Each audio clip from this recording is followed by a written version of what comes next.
Hello friends, today I am discuss BSc third year paper first inorganic chemistry, जिसमें हम देखेंगे जो structure of nickel टेट्राकार्बोनिल की संरचना किस तरह होती है, तो उसके बारे में हम पढ़ेंगे। तो जैसा कि हमें इसके नाम से ज्ञात होता है कि निकिल टेट्राकार्बोनिल, तो निकिल के साथ 4 कार्बोनिल ग्रुप जुड़े होंगे। तो यहाँ पर इसकी जो संरचना होगी वो टेट्राहेड्रल होगी या चतुष्फल की होती है। इसको हम विस्तार से जानेंगे। आइए शुरुआत करते हैं यहाँ पर स्ट्रक्चर ऑफ निकिल टेट्राकार्बोनिल। तो यहाँ पर देखेंगे निकिल टेट्राकार्बोनिल में निकिल परमाणु उत्तेजित अवस्था में sp3 संकृत होकर 4 sp3 संकर कक्षकें बनाता है, जिनमें से 2 रिक्त होते हैं और 2 अर्धपूरित होते हैं। निकिल परमाणु के रिक्त कक्षकों को 2 या 2 CO समूह अपने अपने इलेक्ट्रॉन युग्म देकर उप सहसंयोजी बंध बनाते हैं।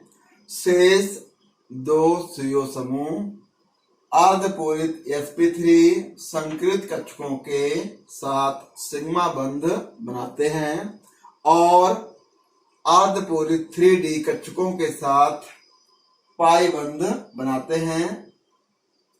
तो जैसे कि हमने देखा कि ये जो डेफिनेशन लिखी हुई है, जो संरचना हम बनाते हैं निकिल टेट्राकार्बोनिल की, तो उसमें क्या होता है कि जो निकिल परमाणु होता है, तो निकिल परमाणु का जो एटॉमिक नंबर होता है वो होता है 28, और 28 का सबसे पहले हम क्या करते हैं, इलेक्ट्रॉनिक विन्यास करेंगे। तो इलेक्ट्रॉनिक विन्यास करेंगे यहाँ पर, तो क्या होगा 1s2 2s2 2p 6 3s2 3p 6 4s2 और 3d8, जैसे कि हमने यहाँ पर किया हुआ है। तो कहने वाला ये है कि निकिल का जो इलेक्ट्रॉनिक विन्यास होता है वो ये है। तो यहाँ पर इसका लास्ट कोष जो होता है, कहने का मतलब है 3d8 और 4s2, क्योंकि 4s का एक इलेक्ट्रॉन 4p में चला जाता है। तो इसकी जो है हम क्या करेंगे, यहाँ पर इसकी बंध संरचना को निम्न प्रकार हम दर्शाते हैं। तो किस तरह निकिल का जो इलेक्ट्रॉनिक विन्यास होता है उसका हम कैसे एक्साइटमेंट करेंगे। तो सबसे पहले निकिल का जो निकिल होती है, निकिल का एटॉमिक नंबर 28 होता है। तो 28 में सबसे पहले जो 3D है, तो 3D की जो D कक्षक होते हैं या D उपकोष होता है, तो D उपकोष में 5 ऑर्बिटलें होती हैं। तो 5 ऑर्बिटलें कौन सी हैं यहाँ पर, ये जो पूरा होता है 3D, ये 3D है और 3D में 5 ऑर्बिटलें होती हैं, जिसे हम कहते हैं dxy, dyz, dzx, dx square minus Y square और dz स्क्वायर। ये 5 कक्षकें होती हैं D उपकोष की, और ये है हमारा 4s, ये है 4p जो कि पूरा ब्लैंक है, खाली है अभी।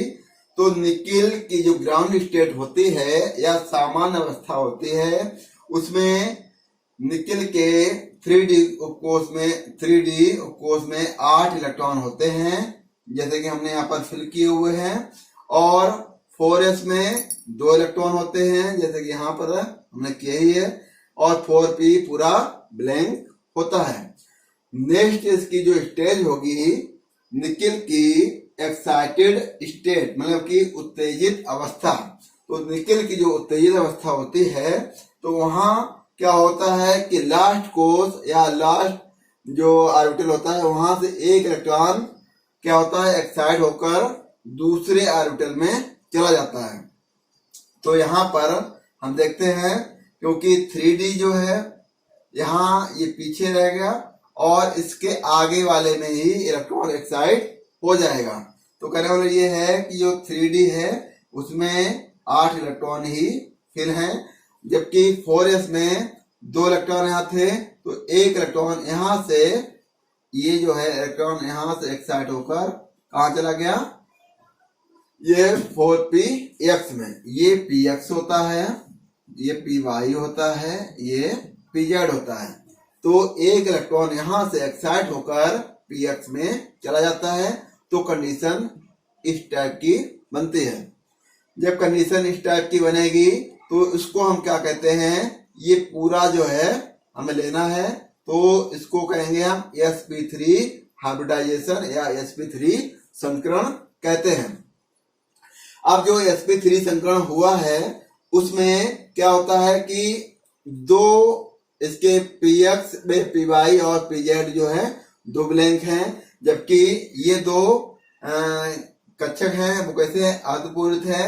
इधर 3D में भी 2 कक्षक कैसे हैं, अर्धपूरित हैं।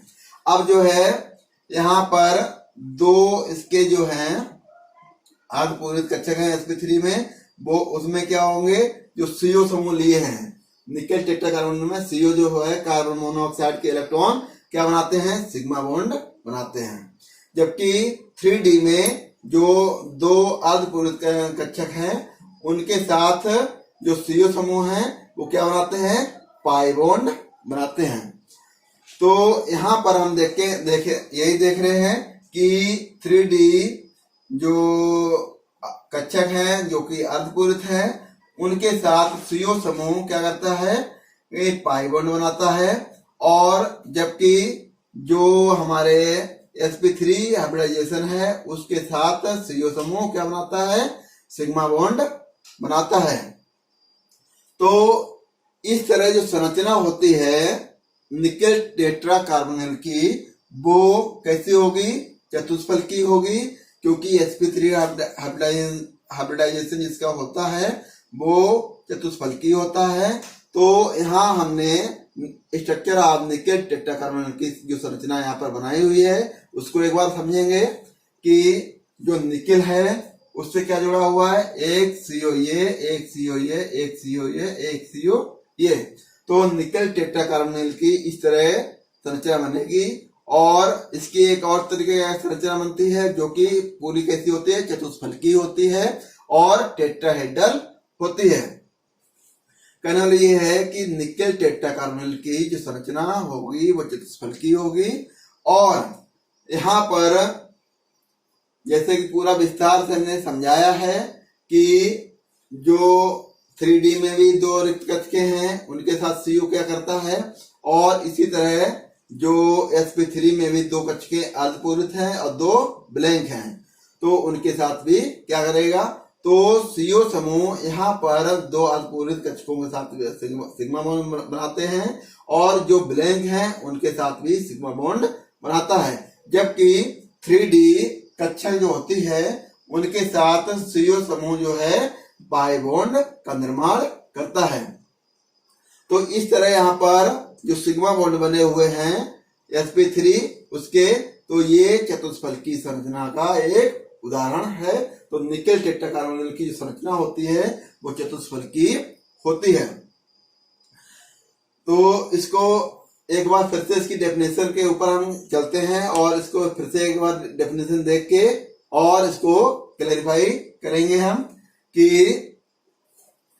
जो sp3 संकरण होगा क्या है, निकेल टेट्राकार्बोनिल में निकेल परमाणु उत्तेजित अवस्था में sp3 संकरित होकर, जैसा कि यहाँ पर ये sp3 संकरित हुआ है, 4 sp3 संकर कक्षकें बनाता है। तो 1 2 3 4 ये कक्षकें बनाई हैं इसने, जिनमें से 2 रिक्त होती हैं, 1 और 2 ये रिक्त कक्षकें हैं, और 2 अर्धपूरित होती हैं, 1 और 2 ये अर्धपूरित हैं, मतलब कि आधी भरी हुई हैं। निकेल परमाणु के रिक्त कक्षकों को 2CO समूह अपने अपने इलेक्ट्रॉन युग्म देकर उप सहसंयोजी बंध बनाते हैं। तो कहने वाला ये है कि निकेल समूह के जो होंगे तो उप सहयोजी बंध इसमें बनाएंगे, जैसे कि यहाँ पर। और देखिए शेष 2CO समूह अर्धपूरित sp3 संकरित कक्षकों के साथ सिग्मा बंध बनाते हैं, जैसे कि ये सिग्मा सिग्मा दोनों बनाए हैं। और अर्धपूरित 3D कक्षकों के साथ पाई बंध बनाते हैं। तो यहाँ पर जो अर्धपूरित जो कक्षकें हैं 3D की, तो उनके साथ ये क्या बनाता है, पाई बॉन्ड बनाते हैं। तो निकेल का जो इलेक्ट्रॉनिक विन्यास है वो ये है, जैसा कि मैंने बताया था। तो निकेल का ग्राउंड स्टेट ये हो गया, निकेल का एक्साइटेड स्टेट ये हो गया, और लास्ट में इसकी जो संरचना बनती है उस टाइप होती है, जो कि चतुष्फलकी होती है, टेट्राहेड्रल होती है। तो आप, जैसा कि मेरा मानना है कि आप इसकी निकेल टेट्राकार्बोनेट की जो संरचना होती है उसको अच्छी तरीके से समझ लिया होगा। Thank you for watching.